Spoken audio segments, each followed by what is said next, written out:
So, good morning, folks. We'll start to introduce myself, and well, let's go. I'll try to make it quick. Who am I? I'm part of a permacultural family live in the rural since 2010. We moved from city. We have a background. I have a background in health sciences and public health.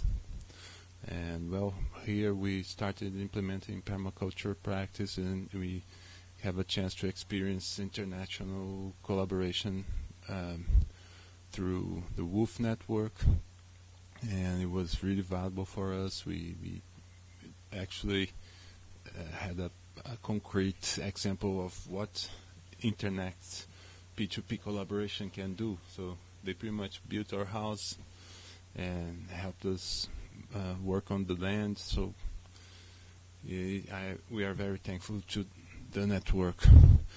My professional career started here, working in the farm and with selling the production. And then, besides that, I started giving some consultancy for private clients and also workshops, weekend workshops. This introductory method, so yeah, people would have a chance to introduction to agroforestry, but it was not enough. It was like they would work during the weekend and then plant and go away and don't have a follow-up. So I developed this method of 1 year with the group. So we meet once a month, and we work according to the seasons, and there's the follow-up. We harvest what we plant, and we plan for the next season and this kind of thing. So it's a lot better, just being in the rhythm of the seasons, and not many days per season, but 1 weekend per month. It's already very good. The important thing is to have a frequency of meetings so that we can build on that. So my involvement in agroforestry started after being with Ernest Kitch and learning about his methodology, his principles. So before him, people would call this agroforestry, planting one species with this spacing, and it's a lot more prone to disease, and it's a low production yield. In contrast, his methods, this is a system he developed. He has a lot of photosynthesis, a lot of carbon sequestration, and it produces both in every strata, so in the lower strata, in the medium with the citrus plants, and the high strata with the banana trees at this moment, and in the emergent strata with the eucalyptus.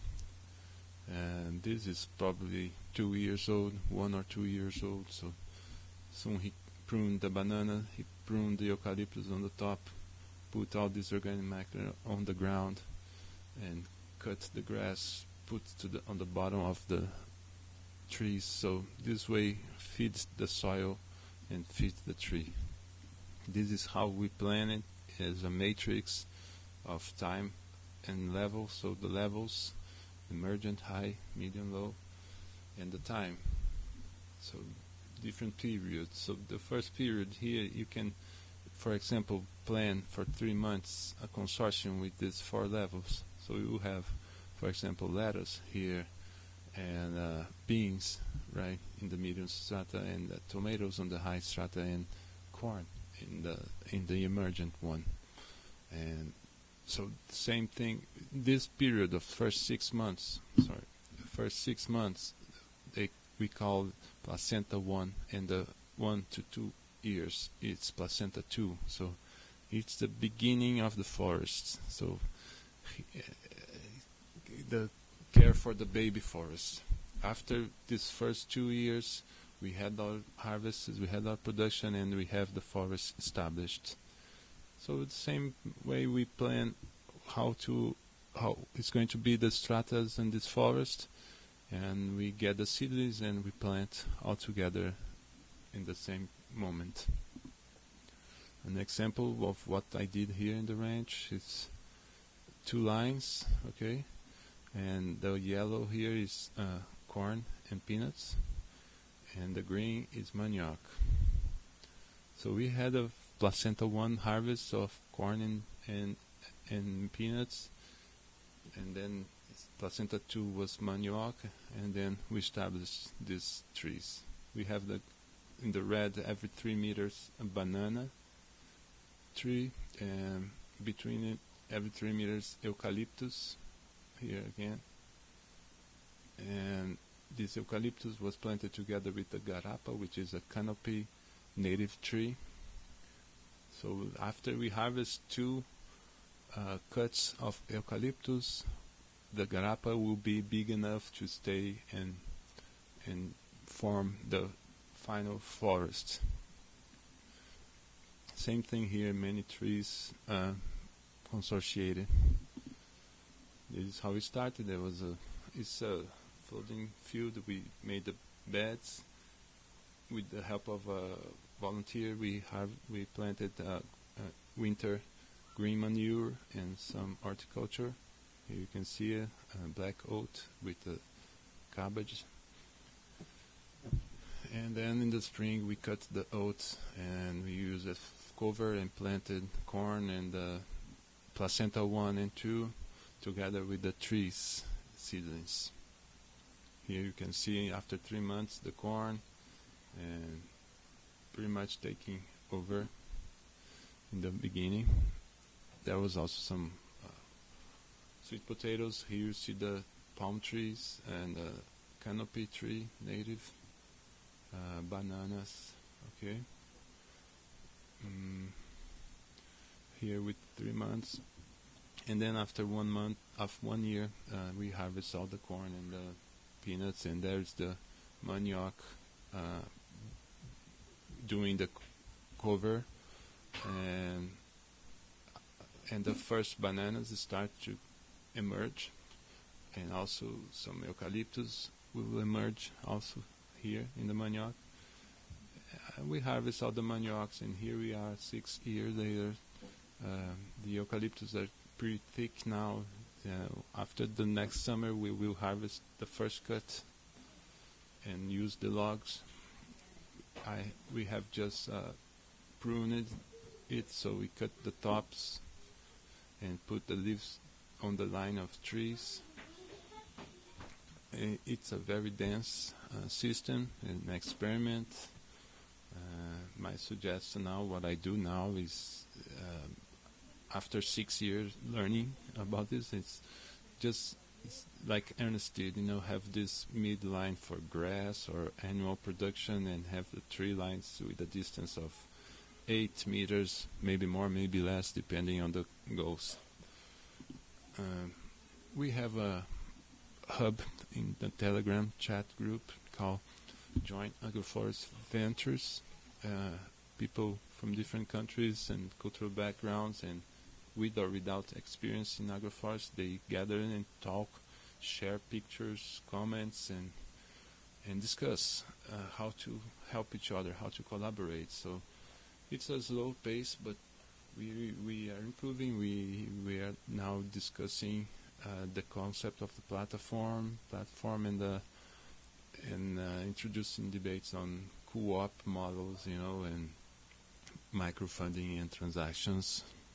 Trying to move from a chat group to a working group. We are in search of our MVP. My experience suggests the use of a model, educational model, working with groups, which I will show you in a little bit. So here, this is the evolution of my professional career here. After selling products in the beginning, I realized that selling products, but also as a complement, it's good to be teaching groups, so they share the costs. They of my to pay the educator, and it's cheaper for everyone, and there's a deep learning, like I said, all the seasonal activities. And after people feel more confident, they can partnership in new ventures, and that's the goal.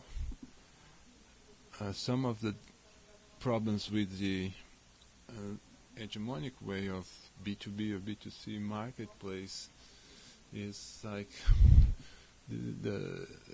it's good for cities where there is cash circulating, because if you live in an isolated or semi-isolated place far away from the city, the fuel that you spend to go to sell your products, it's hard to have any profit from that because you spend too much. Yeah, so there's a proposed solution to overcome that is to have the customers being also investors and work with pre-sale, not post-sale, like this old man. Like he's selling the greens. If he doesn't sell, he's going to lose. But it's not like it costs $5 and he will lose $5. No, he spent the morning washing this, and he spent a few days planting, carrying, and it's a lot of work to lose. So the conventional marketplace, it serves a purpose, but it can be improved. We now have technology to improve that. So working with pre-sale, working with an agenda, with fair rewards for investors, and to fund the harvest before it happens, and thinking about polyculture in complex systems like airnest systems, producing a lot of wood, producing a lot of return from one intervention. I will pause now and come back to explain the model of our co-op.